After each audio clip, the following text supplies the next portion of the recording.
Cease fire पर Trump का सबसे बड़ा बयान सामने आया है। समझौता पूरी तरीके से लागू होना जरूरी है, समझौता नहीं तो फिर युद्ध। ट्रंप का सीधे तौर पर यह कहना है कि समझौता अगर आप साहब नहीं करेंगे तो युद्ध जारी रहेगा।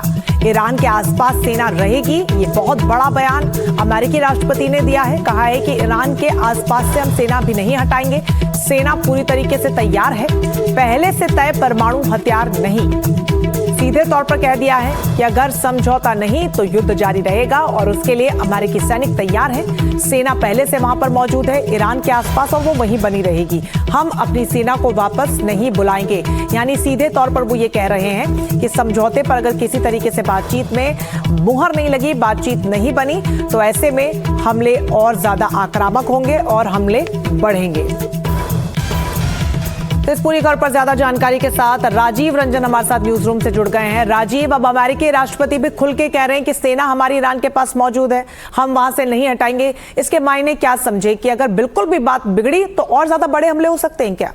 बिल्कुल बड़े हमले हो सकते हैं और इसके लिए दोनों पक्ष जो है एक दूसरे पर दबाव डालने की कोशिश कर रहे हैं। जिससे ट्रंप ने ये कहा है कि अगर समझौता पूरी तरह से लागू नहीं किया जाता है और जिस तरह से झूठी बातें फैलाई जा रही है तो अमेरिकी सेना जो है फिर से हमला करेगी और वो हमला जो है और ज्यादा भयानक होगा। दूसरी तरफ ईरान इस बात को कह रहा है कि अमेरिका पर कह रहा है और इजराइल पर कह रहा है कि आप समझौते को पूरी तरह से लागू नहीं कर रहे हैं। तो साफ है कि कुछ ना कुछ बात जरूर हुई है और समझौता जरूर हुआ है। इसी का नतीजा है कि ईरान जो है सीधे तौर पर न तो अमेरिका और न ही खाड़ी देशों में अब फायर कर रहा है, मिसाइल या ड्रोन दाग रहा है। वहीं दूसरी तरफ इजराइल भी ईरान पर हमला नहीं कर रहा है। मामला जो पेच फंसा हुआ है लेबनान को लेकर फंसा हुआ है। ईरान का कहना है कि जब तक लेबनान में पर हमले बंद नहीं होते तब तक यह समझौता पूरी तरह से लागू नहीं हो सकता और यही वजह है कि ईरान ने स्ट्रेट ऑफ हार्मुज को बंद कर दिया है। वहीं ट्रंप जो ये धमकी दे रहे हैं उसमें यह भी बात कर रहे हैं कि परमाणु हथियार को खत्म करना होगा पूरी तरह से और स्ट्रेट ऑफ हार्मुज को खोलना होगा।